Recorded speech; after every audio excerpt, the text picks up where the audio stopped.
அழகே அழகுல அடுத்த நடக்க போகுதுன்னு வாங்க பார்க்கலாம். பாக்யராஜும் மலரும் கோயிலுக்கு போயிட்டு வந்துடுறாங்க. அப்பதான் பாக்யராஜ மதி தனியா கூப்பிட்டு உங்ககிட்ட கொஞ்சம் பேசணுமே அப்படின்னு சொல்லி மதி சொல்லவும், என்னப்பா என்ன பேசணும் அப்படின்னு சொல்லி பாக்யராஜ் கேட்குறாரு. இல்லை நீங்க ஆஃபீஸ்ல இருந்து வரும்போது கேக் வாங்கிட்டு வர முடியுமா அப்படின்னு சொல்லி மதி சொல்லவும், அப்பதான் பாக்யராஜ் திருன்னு முழிக்கிறாரு. என்ன உங்களுக்கு கேக் தானே வாங்கிட்டு வர சொன்னேன், ஏன் இப்படி பார்க்குறீங்க அப்படின்னு சொல்லி மதி கேட்கவும், இல்லைப்பா இதுவரைய மலரை இங்கே கல்யாணம் பண்ணிட்டு வந்ததுலேருந்து கிட்டத்தட்ட 6 வருஷமா கேக்கெல்லாம் கட் பண்ணதில்லப்பா. அதுவும் மலரு பிறந்த நாளைக்கு கேக் கட் பண்ணதில்ல. அம்மா அப்பா ஏதாவது சொல்லுவாங்கன்னு சொல்லியே மலரும் எதுவும் கேட்க மாட்டா. சின்ன சின்ன அவளுடைய ஆசை ஏதாவது நிறைவேற்றுவேன், ஆனால் இதுவரையே கேக் கட் பண்ணதில்லப்பா அப்படின்னு சொல்லி பாக்யராஜ் சொல்லவும், இதுவரையே கட் பண்ணலன்னா என்ன, இன்னைக்கு கட் பண்ணலாமே, நீங்க கேக் வாங்கிட்டு வாங்க அப்படின்னு சொல்லி மதி சொல்லவும், இல்லப்பா எதுவும் பிரச்சனை ஆயிராம, அதான் மலரு நைட் ரைடு டின்னரு அப்புறம் பீச் எல்லாம் போகணும்னு சொல்லியிருக்கால, அதெல்லாம் நான் பாத்துக்கிறேன்ப்பா, கண்டிப்பா இன்னைக்கு அதை நான் பண்ணியே தீர்வேன் அப்படின்னு சொல்லி பாக்யராஜ் சொல்ல, நீங்க அதை பண்ணுங்க, எனக்காக கேக் வாங்கிட்டு வாங்களே. இப்ப நான் காலேஜுக்கு போயிருந்தேன்னா கண்டிப்பா வரையில கேக் வாங்கிட்டு வந்திருப்பேன். நான் லீவ்ல இருக்கிறதுனால வெளியே எதுவும் போக முடியாது. இவங்க கிட்ட 1008 காரணம் சொல்லிட்டு போறதுக்கு செவனேன்னு போகாமே இருந்தலாம். அதான் உங்களை ஆஃபீஸ் விட்டு வரையில கேக் வாங்கிட்டு வரலாம் சொன்னேன் அப்படின்னு சொல்லி மதி சொல்ல, சரிப்பா நீ கேட்டேல நான் வாங்கிட்டு வரேன் அப்படின்னு சொல்லிட்டு பாக்யராஜும் சொல்லிட்டு போயிடுறாரு. இங்கே சாயந்தரம் ஆயிடுது. மறையில பாக்யராஜ் கேக்கு அப்புறம் சாக்லேட்டு என்னென்னமோ வாங்கிட்டு வராரு. இங்கே பாக்யராஜ் கையை பார்த்ததுமே அப்படியே லட்சுமிக்கும் ராகவனுக்கும் அப்படியே சும்மா திவுன்னு அப்படியே பத்திக்கிட்டு எரியுது.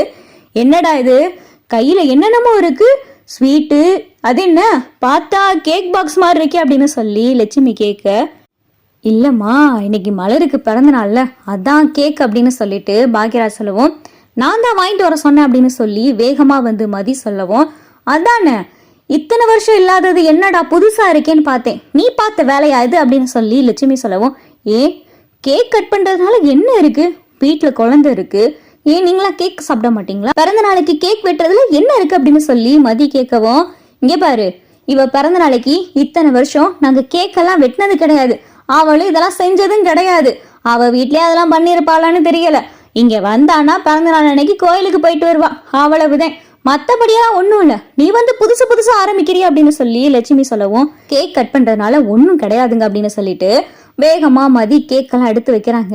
வாங்க மலருக்கா வாங்க வந்து கேக் கட் பண்ணுங்க அப்படின்னு சொல்லி மதி கூப்பிட, இல்ல மதி நான் கேக் கட் பண்ணல, அந்த ராகவி இருக்கால ராகவியை கூப்பிட்டு கட் பண்ணுவோம் அப்படின்னு சொல்லிட்டு மலரு சொல்லவும், இன்னைக்கு உங்களுக்கு தானே பர்த்டே, ராகவி பாப்பாக்கு பர்த்டே வரையில கட் பண்ணலாம், நீங்க வாங்க அப்படின்னு சொல்லி மதி வலுக்கட்டாயமா கூப்பிட்டு இங்கே கத்தியெல்லாம் கையில கொடுத்து கேக் கட் பண்ணுங்க சொல்ல, சுரேஷும் அப்பதான் வராரு.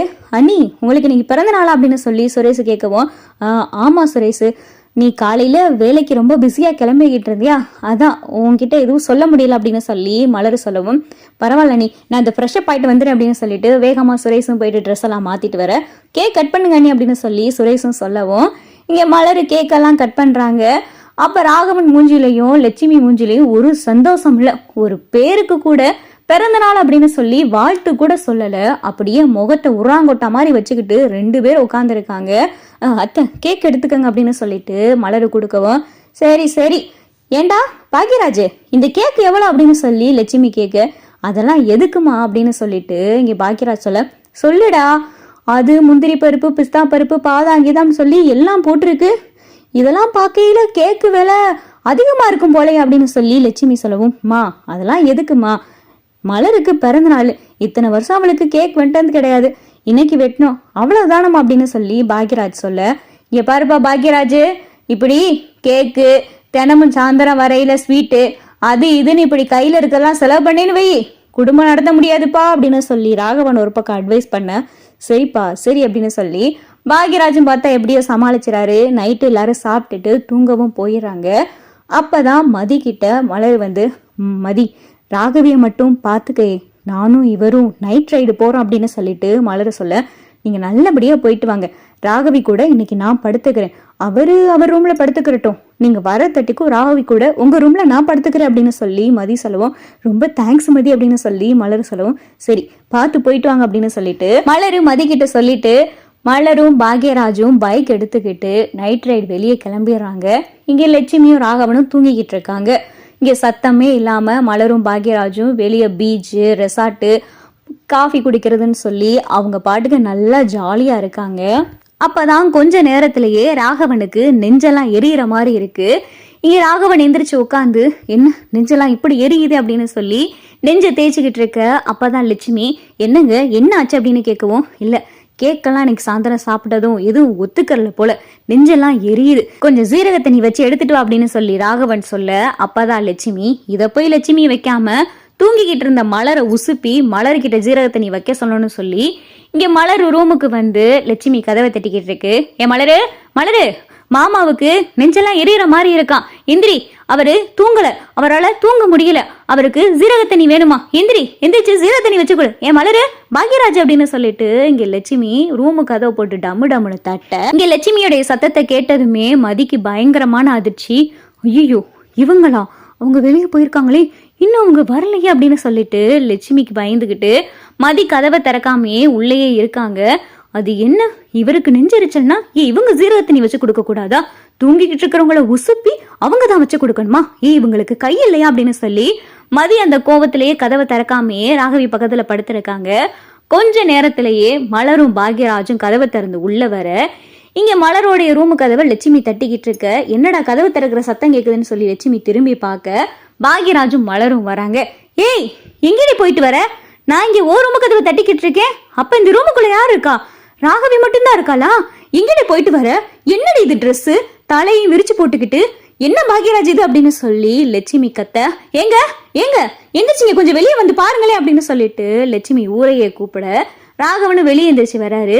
எங்க பாக்யராஜ் போயிட்டு வர, 2:30 மணி ஆகுது, எங்கடி சுத்திட்டு வர அப்படின்னு சொல்லி லட்சுமி கேட்கவும், அத்தை அது வந்து அத்தை அப்படின்னு சொல்லிட்டு இங்க மலரு பயப்படவும். அப்பதான் பாக்யராஜ், ஆமா என்னப்பா, நானும் மலரும் வெளியே போயிட்டு வரோம், அவளை பைக்ல கூட்டிட்டு போயிட்டு வரேன், என்னப்பா அப்படின்னு சொல்லி பாக்யராஜ் கேட்டதுமே லட்சுமியால எதுவுமே பேச முடியல. மலருக்கே பயங்கரமான அதிர்ச்சி. மலர் அப்படியே பாக்யராஜ பாக்குறாங்க.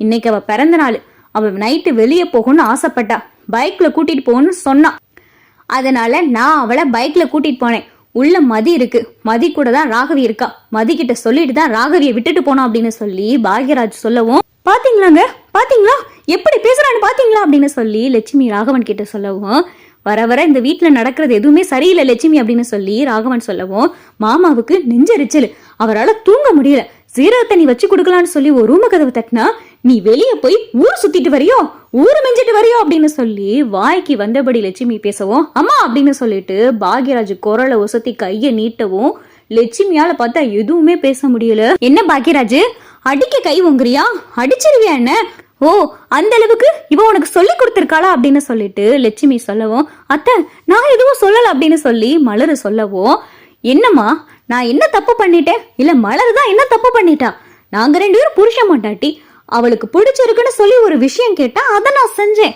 இதுல என்ன தப்பு இருக்கு, இதுலலாம் நீங்க எதுவும் சொல்லக்கூடாது அப்படின்னு சொல்லிட்டு பாக்யராஜ் பேச பேச லட்சுமியால எதுவுமே செய்ய முடியல.